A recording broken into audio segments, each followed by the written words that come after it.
In the previous lecture, we were answering the question that what do managers actually do? The first answer to this question was the functions. And we have studied the different kinds of functions that managers perform in an organization. The second perspective is the roles that managers do in an organization.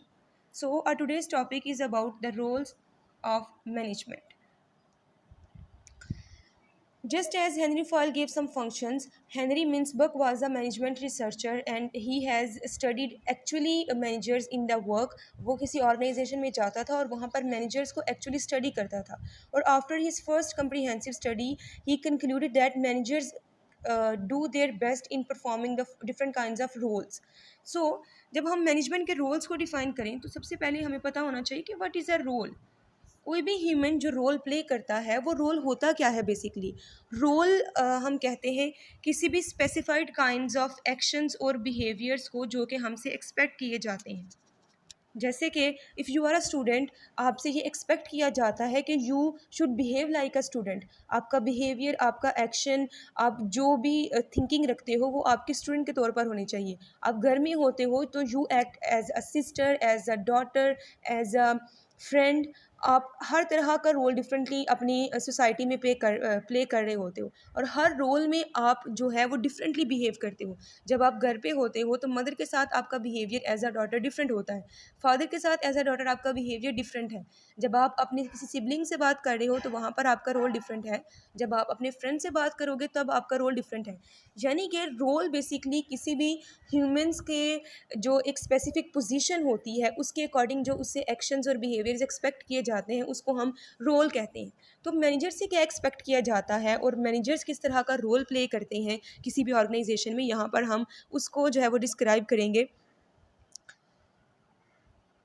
अब यहाँ पे जब हम अपने managers के role को study करेंगे मैंने आपको आपकी डिफरेंट एग्जांपल दी कि यू प्ले डिफरेंट रोल्स जब हम मैनेजर्स को स्टडी करने लगते हैं तो यहाँ पर हमने किसी एक ह्यूमन या किसी एक सब्जेक्ट को स्टडी नहीं करना होता सब्जेक्ट भी एक सिंगल पर्सन को कहते हैं तो हम यहाँ पर किसी ह्यूमन या किसी सब्जेक्ट को स्टडी नहीं कर रहे बल्कि उस ह्यूमन या उस सब्जेक्ट के साथ जो रोल्स एसोसिएटेड हैं जो उस पर्सन से एक्सपेक्ट किया जाता है या उस पर्सन की जो रिस्पॉन्सिबिलिटीज़ हैं हम उनको स्टडी करेंगे यानी कि यहाँ पर हम एक सिंगल मैनेजर को नहीं बल्कि मैनेजर से जो एक्सपेक्टेशंस और रिस्पॉन्सिबिलिटीज़ होती हैं उनको स्टडी करेंगे means as a person as a manager वो कौन से एक्सपेक्टेशंस कौन से बिहेवियर्स और कौन से एक्शंस हैं जो कि एक मैनेजर को परफॉर्म करने पड़ते हैं सो अकॉर्डिंग टू हेनरी मेंसबर्ग आपका मैनेजर जो है वो तीन तरह के रोल्स किसी भी ऑर्गेनाइजेशन में जो है वो परफॉर्म करता है वो तीन तरह के जो रोल्स हैं वो बेसिकली कैटेगरीज हैं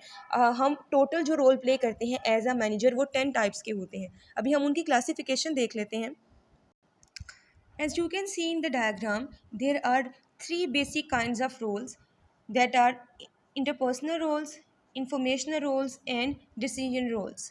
इंटरपर्सनल रोल्स में जब एक मैनेजर एक ड्यूटी परफॉर्म कर रहा होता है उसमें आगे से आपके पास मल्टीपल थ्री और काइंड्स ऑफ रोल्स आ जाती हैं एज एन इंफॉर्मेशनल रोल वो जो है वो इस तरह की तीन रोल्स परफॉर्म कर रहा होता है और डिसीजन रोल्स में आपका मैनेजर ये सारे रोल्स परफॉर्म कर रहा होता है हम one by one in roles को स्टडी करते हैं the first one is interpersonal role और उसमें आपके पास मल्टीपल रोल्स आ जाते हैं इंटरपर्सनल रोल बेसिकली जैसे कि उसके नाम से पता चल रहा है ये एक ऐसा रोल है जिसमें हमने पीपल को इन्वॉल्व करना है जब हमने ऐसी ड्यूटीज़ परफॉर्म करनी है जहाँ पर लोग अंदर इंक्लूडेड होंगे तो as you can see in this definition interpersonal role includes creating communicating connecting and relations to develop the superior subordinate relationship जब एक मैनेजर एक इंटरपर्सनल मतलब जब दो लोगों के दरमियान में इन्वॉल्वमेंट होती है चूँकि आपको पता है कि मैनेजर्स जो भी उन्होंने काम परफॉर्म करना होता है वो थ्रू पीपल करवाना होता है ठीक है वो खुद तो कोई ड्यूटी परफॉर्म नहीं करते basically they perform all the activities through the people तो वो जो पीपल हैं उनके साथ में किस तरह का कम्युनिकेशन रिलेशनशिप होना चाहिए हमने पर्सनस को कैसे इन्वॉल्व करना है वो सारा का सारा जो रोल है वो इंटरपर्सनल रोल बेसिकली कहलाता है। और आपको यहाँ पर एक और चीज़ पता होनी चाहिए कि यहाँ पे जो पीपल हैं वो इंटरनल भी हो सकते हैं, यानी कि आपके एम्प्लॉयज़, आपके वर्कर्स भी, और यहाँ पर एक्सटर्नल जो रिलेशनशिप्स हैं वो भी आते हैं। इंटरपर्सनल में हर तरह का रिलेशन, जब कोई भी मैनेजर किसी दूसरे पर्सन, चाहे वो इंटरनल हो चाहे वो एक्सटर्नल हो, पर्सन के साथ कम्युनिकेट करने लगता है, तो वो जो रोल परफॉर्म कर रहा होता है वो उसका इंटरपर्सनल रोल कहलाता है। जब वो इंटरपर्सनल रोल परफॉर्म कर रहा होता है तो वो डिफरेंट ड्यूटीज़ परफॉर्म कर रहा होता है। उन ड्यूटीज़ में हमारे पास आ जाती हैं, एक तो पीपल्स को इन्वॉल्व करना, आपके सबऑर्डिनेट्स एंड एक्सटर्नल ऑर्गेनाइजेशन में जो मेंबर्स होते हैं, और दूसरा वो सेरेमोनियल और सिंबॉलिक नेचर की ड्यूटीज़ परफॉर्म कर रहा होता है। जो आपकी सेरेमोनियल ड्यूटीज़ हैं उसमें आपके पास एटिकेट्स आ जाते हैं, किस तरह से आपने बिहेव करना है किसी सोशल, सेरेमोनियल मतलब किसी सेरेमनी में कोई भी मैनेजर किस तरह के एटिकेट, किस तरह का बिहेवियर, किस तरह के एटीट्यूड्स शो करेगा, और सिंबॉलिक मतलब जो ड्यूटीज़ उसको जो है परफॉर्म करने के लिए दी जाती हैं। तो इंटरपर्सनल रोल को हमने देख लिया है, जैसे कि आप इस डायग्राम में भी देख सकते हो कि इट्स अ मैनेजर, और वो मैनेजर किस तरह से जो है वो रिलेशंस क्रिएट करता है। आपको अक्सर देखा होगा आपने, आपकी क्लास में कोई मेंबर होगा जो कि सबके साथ बहुत जल्दी फ्रेंडशिप कर लेता है, और कुछ गर्ल्स ऐसी हैं जिनकी कोई भी फ्रेंड नहीं बन पाती। तो ये भी इंटरपर्सनल स्किल्स होते हैं कि आपने किस तरह से लोगों को अपने साथ इंगेज करना है। एज एन ह्यूमन बीइंग हमारे अंदर ये क्वालिटी होनी चाहिए कि हमारे अंदर इंटरपर्सनल स्किल्स हों, इंटरपर्सनल रोल हम प्ले कर रहे हों। ठीक है, तो मैनेजर के अंदर भी लोगों को अपने साथ इंगेज करने की पावर होनी चाहिए। तो एज एन इंटरपर्सनल स्किल आपका मैनेजर जो है वो डिफरेंट रोल्स परफॉर्म करता है, जिसमें आपके पास फिगर हेड आ जाता है, लेसन आ जाता है, और लीडर आ जाता है। अब हम वन बाय वन इनको डिस्कस करते हैं।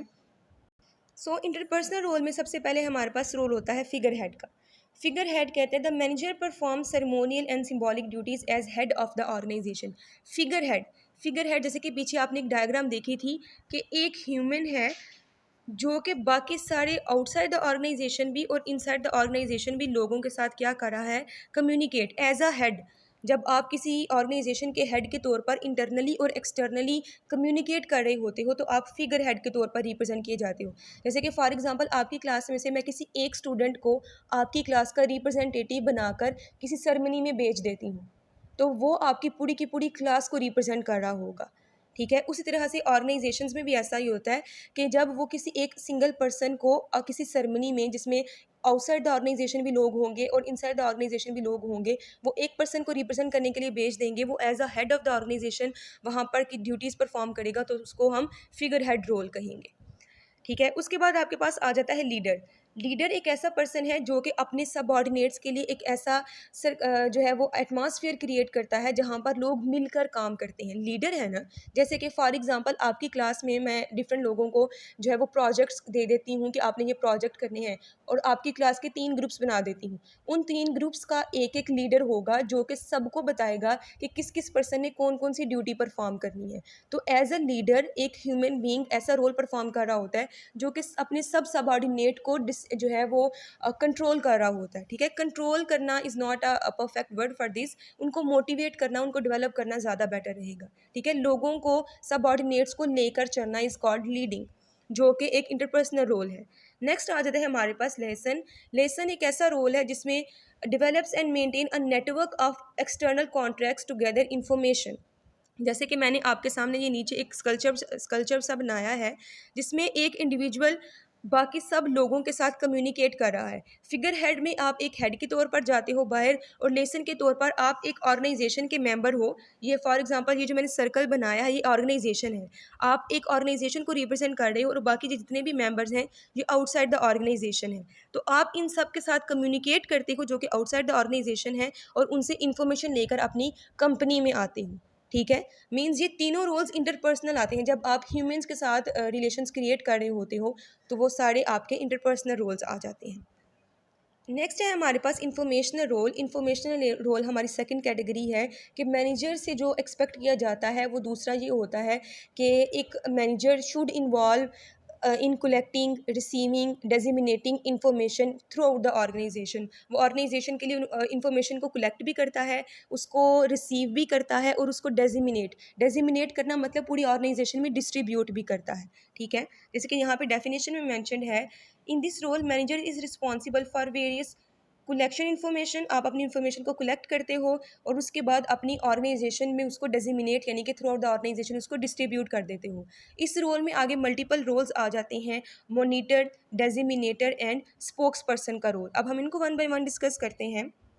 जैसे कि अगर हम डेजिमिनेटर को डिस्कस करें तो transmits factual and value based information to subordinates. Disseminate करना मतलब डिस्ट्रीब्यूट करना। जब एक पर्सन इन्फॉर्मेशन कलेक्ट करता है और फिर जिस पर्सन को जितनी इन्फॉर्मेशन रिक्वायर्ड होती है उस तक उतनी इन्फॉर्मेशन पहुंचाता है, तो वो एज अ डेजिमिनेटर काम कर रहा होता है। ठीक है, यानी कि यहाँ पे उसका काम क्या है, फैक्चुअल डाटा जो है, फैक्ट्स बेस्ड डाटा अपने सबऑर्डिनेट्स को डिस्ट्रीब्यूट करना।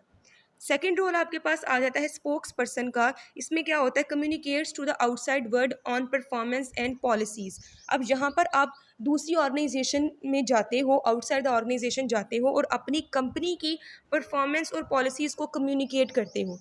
It's different from interpersonal roles. जाते हो आप आउटसाइड द ऑर्गेनाइजेशन, अपनी ऑर्गेनाइजेशन को ही रिप्रेजेंट कर रहे होते हो, लेकिन वहाँ पर आपने अपनी कंपनी की पॉलिसीज़ को कम्युनिकेट करना होता है। ठीक है, इन्फॉर्मेशन बेसिकली यहाँ पर जो डिस्ट्रीब्यूट हो रही है वो इन्फॉर्मेशन है। जो पहले था वो आपका पर्सनल कम्युनिकेशन थी, यहाँ पर आपकी इन्फॉर्मेशन कम्युनिकेट हो रही है।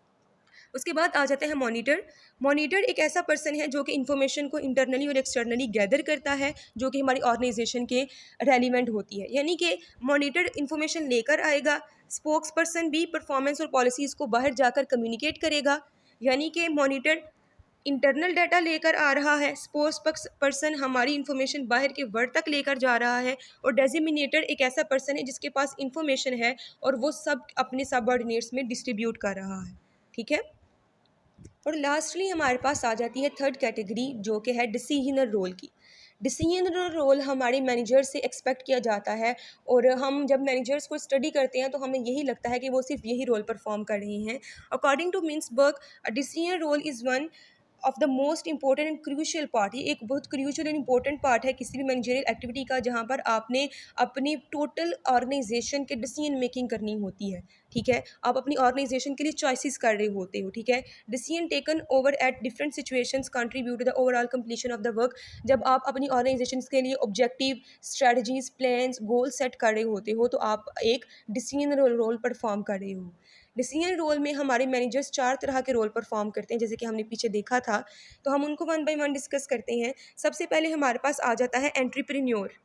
Entrepreneur according to our decisional management role एक ऐसा पर्सन होता है who should always take the responsibility of considering a part of organization which he is responsible for as a business. This involves being creative, generating new ideas and innovative ideas. यहाँ पर आपका जो manager है वो entrepreneur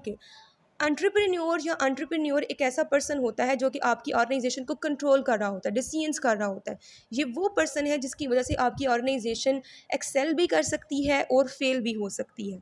ठीक है, उसके बाद हमारे पास आ जाता है डिस्टर्बेंस हैंडलर। जैसे कि नाम से पता चल रहा है, ये वो पर्सन है जो कि ऑर्गेनाइजेशन में प्रॉब्लम्स को सॉल्व करेगा। डिस्टर्बेंस जो क्रिएट होती हैं, अगर किसी भी पर्सन को कोई प्रॉब्लम आ जाती है तो वो डिस्टर्बेंस हैंडलर के पास जाएगा और वो उसको सॉर्ट आउट करेगा। ठीक है, डिसीजन रोल में हमारे पास नेक्स्ट रोल है रिसोर्स एलोकेटर का। जैसे कि इसके नाम से भी पता चल रहा है, रिसोर्स को एलोकेट करना। इसके पास रिसोर्सेज होती हैं, इसको पता होता है कि प्रॉपर किस जगह पर मुझे रिसोर्सेज लगाने हैं। मैंने आपको लास्टली बताया भी था, हमारे पास रिसोर्सेज में ह्यूमन रिसोर्स, जहाँ पर जिनको हम वर्कर्स कहते हैं, human resource, technical resources, financial resources, different resources होते हैं जिनको हमने टाइमली करेक्ट जगह पर इन्वेस्ट करना होता है। अगर रिसोर्सेज को सही जगह पर इन्वेस्ट ना किया जाए तो वो वेस्ट हो जाते हैं। तो आपके रिसोर्स एलोकेटर का काम होता है कि ऐसा manager who should be able to allocate people, budget, time and other resources at right time and right place. जितने भी रिसोर्सेज हैं, चाहे वो ह्यूमन रिसोर्स है, टेक्निकल रिसोर्सेज हैं, आपके फाइनेंशियल रिसोर्सेज हैं, मटीरियल रिसोर्सेज हैं, उन सबको राइट टाइम पे राइट प्लेस पर एलोकेट करना।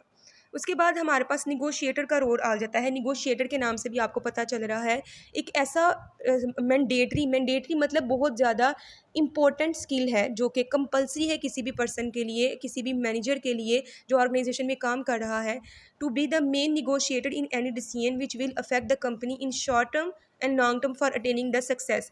निगोशिएटर आपको निगोशिएट करता है। जब आप डिसीजन मेकिंग कर रहे होते हो तो वो आपको डाटा प्रोवाइड कर रहा होता है, बताता है कि कौन सा काम करना है और कौन सा काम हमने नहीं करना। तो ये हमारे 4 डिसीजनर रोल थे। अब जो आपकी तीनों कैटेगरीज़ हैं, अगर हम उनको समराइज़ करें, interpersonal, informational and decisional roles में अगर हम देखें, तो इंटरपर्सनल जो है वो प्रोवाइड इन्फॉर्मेशन, ये इन्फॉर्मेशन प्रोवाइड करते हैं। जो इन्फॉर्मेशनल रोल है उसमें आप इन्फॉर्मेशन को प्रोसेस कर रहे होते हो इंटरनली और एक्सटर्नली। और डिसीजनल रोल में आप इन्फॉर्मेशन को बेसिकली यूज़ कर रहे होते हो। जब आप इन्फॉर्मेशन को यूज़ करते हो तो आप अपनी ऑर्गेनाइजेशन के लिए गोल्स एंड प्लान्स बना रहे होते हो, यानी कि स्ट्रैटेजीज़ बना रहे होते हो।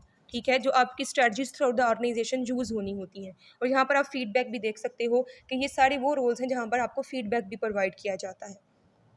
अब अगर हम इन रोल्स को देखें तो आप देख सकते हो कि ये जो फिगर हेड का रोल है, डेजिमिनेटर का रोल है, उसके अलावा एंटरप्रेन्योर का रोल है, रिसोर्स एलोकेटर का रोल है, ये वो रोल्स हैं जो कि ऑर्गेनाइजेशन में हायर लेवल पर आपने जो है वो एक पूरी पैरामिड पढ़ी है जिसमें हमने first line managers, middle line managers and top level management पढ़ी है। तो ये जो सारे काम है फिगर हेड, डेजिमिनेटर और एंटरप्रेन्योर का, ये वो रोल्स हैं जो कि आप टॉप लेवल पर जो है वो परफॉर्म कर रहे होते हो। At the lowest level of the management आप एक लीडर का, एक मॉनिटर का रोल प्ले कर रहे होते हो। तो ये जो आपके दोनों रोल्स हैं ये आपके लोअर लेवल ऑफ मैनेजमेंट में आ जाते हैं। अब जितने भी रोल्स हैं, जो मिन्सबर्ग की थ्योरी है, इसके पर्सपेक्टिव को लोग बहुत ज़्यादा मानते हैं। इसके अलावा इसके ऊपर बहुत ज़्यादा फॉलो अप स्टडीज़ भी की गई जिसमें बताया गया कि regardless of any type of the organisation, managers basically perform these similar roles. So ये एक मतलब थ्योरी प्रेफरेबल है। जैसे फंक्शंस हमारे लिए इंपॉर्टेंट है, वैसे ही अगर हम रोल्स को प्रॉपरली स्टडी कर लें तो हमारे उससे भी हम मैनेजर्स को स्टडी कर सकते हैं कि what managers actually do. So recently आपके जो मिन्सबर्ग है उसने एक दूसरी स्टडी कंप्लीट की और उसमें उसने कहा कि management is basically influencing action. Management में हम अपने दूसरे पर्सन्स के एक्शंस को इन्फ्लुएंस कर रहे होते हैं। तो इस ऑब्जर्वेशन के बाद मिन्सबर्ग ने कहा, इस रोल को एक्सप्लेन करने के लिए मिन्सबर्ग ने इन सब को यूज़ किया। कहता है कि मैनेजमेंट किस तरह से लोगों को इन्फ्लुएंस करती है, लोगों के एक्शंस को इन्फ्लुएंस करती है।